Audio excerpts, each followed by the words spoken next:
화장기 없는 얼굴에 검은색 코트를 입은 방송인 박나래 씨가 경찰서에서 나옵니다.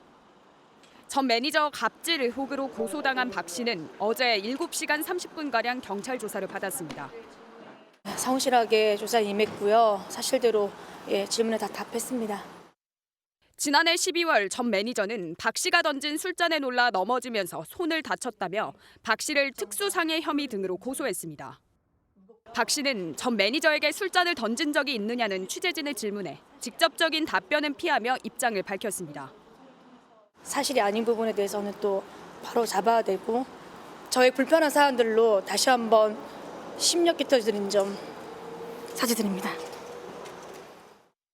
경찰은 박 씨의 불법 의료행위 의혹과 관련해서도 어제 이른바 주사 이모 씨를 불러 조사했습니다.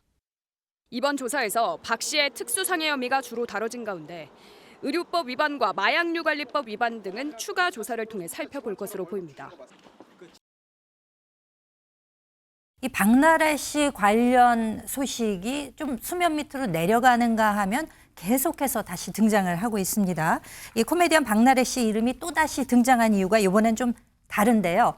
전 매니저 폭행 또 의료법 위반 혐의 등을 수사해온 경찰서 소속의 그 경찰이 있습니다. 수사 책임자라고 할 수 있는 형사과장이 박나래 씨 법률 대리인이 속한 로펌에 재취업을 했다는 사실이 알려지면서 지금 논란이 되고 있는 겁니다. 네, 그러니까 지난해 12월부터 강남경찰서에 형사과장으로 지내왔던 형사가 그러니까 퇴직을 했던 것이죠. 박나래 씨 변호를 맡은 대형 로펌으로 그리고 합류를 했습니다. 이거 정말 놀랄만한 소식 아니겠습니까? 그러니까요. 형사의 입장으로 있다가 변호하는 입장의 회사에 들어갔다는 것인데요. 이 강남서 형사과 지난해 12월부터 박나래 씨의 의료법 위반 혐의 등을 줄곧 수사해 오고 있던 부서입니다. 허주연 변호사님, 이거 뭐 영화 시나리오 같아요. 이 수사하던 곳에 있다가 반대로 그 변호하는 곳에 간다. 이런 일이 일단 흔하진 않겠죠, 당연히? 흔한 상황이 아닐 뿐만 아니라 과연 온당한 것인가에 대해서도 우리가 의심을 품을 수밖에 없는 상황입니다. 형사과에서 어쨌든 직접적인 일선 수사를 담당하지는 않았다고 본인이 얘기는 하고 있지만 수사 내용 보고를 받았다고 하면 이미 고소인 조사까지 이루어진 상태에서 관련 내용을 수사 정보를 인지하고 있을 가능성도 우리가 배제를 할 수가 없거든요. 수사 보고를 받던 책임자가 피의자를 대리하는 로펌 소속이 됐다. 상당히 부당하다는 생각이 듭니다. 공정성을 담보해야 할 책임자가 사실상 상대 진영으로 넘어간 것이기 때문에 이 수사 자체의 공정성 시비에 휘말릴 우려도 있어 보이는데요. 지난 12일 강남경찰서에 피고소인 조사를 위해서 출석할 예정이었던 박나래 씨가 일신상의 이유, 건강상의 이유로 갑작스럽게 하루를 앞두고 조사 일정 전날에 출석 일정을 연기해달라고 신청했고 이게 받아들여졌습니다. 박나래 씨 측은 몸이 좋지 않다는 이유뿐만 아니라 출석 현장에 인파가 몰려서 안전 문제가 우려된다라는 이유를 댔는데 유명인이 이렇게 경찰서에 출두해서 조사를 받는 게 처음 있는 일은 당연히 아니잖아요. 그렇죠. 그러다 보니까 자체적으로 질서 유지가 안 될 거라는 것을 우리가 우려할 만한 어떤 중대한 상황이 있었던 상황도 아닌 만큼 이 이유는 사실 납득하기가 저는 개인적으로 좀 어려웠거든요. 그런데 이번 사태까지 터진 겁니다.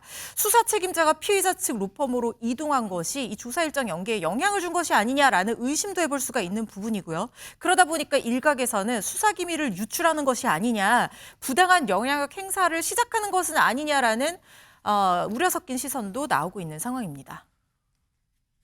문제의 소지는 없나요, 김민호 변호사님?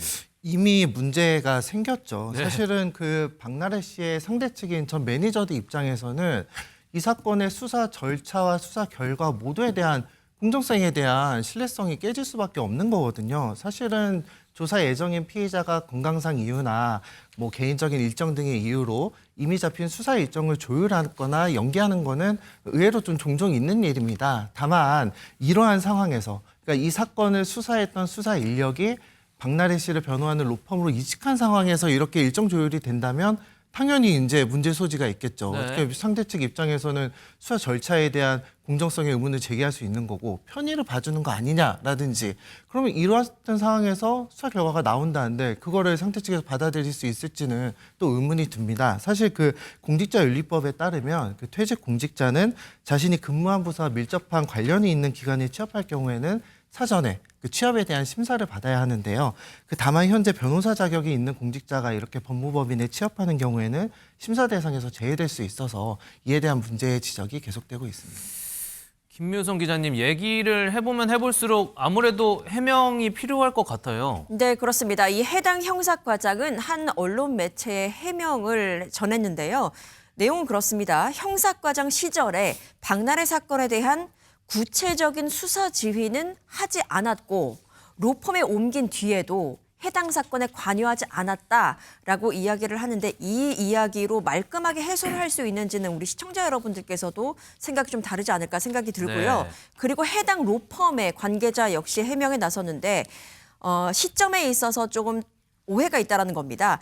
박나래 사건이 강남서에 접수되기 그 전에 이미 면접을 받고 입사가 결정된 상황이었기 때문에 박나래 씨 사건과 뭐 크게 관련이 없을 것이다라고 이야기를 한 것으로 보이는데 이런 해명에도 불구하고 거센 유착 의혹 그리고 법적으로 이게 괜찮은 건지에 대한 의문, 논란들은 계속해서 이어지고 있는 상황입니다.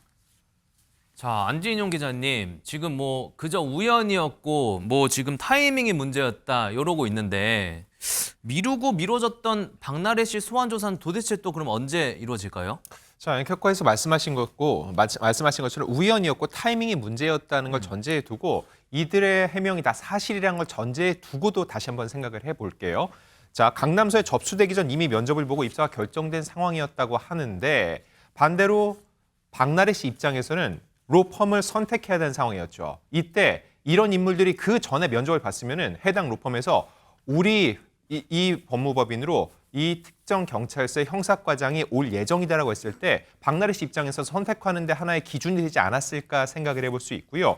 그리고 해당 사건에 관여하지 않았다고 하는데 적어도 해당 과의 장이었기 때문에 수장이었기 때문에 향후 그 과에 있는 여러 사람들과 관계성까지 따져봤을 때는 적절치 않다는 얘기로부터 완전히 자유로울 수 없을 것으로 보입니다.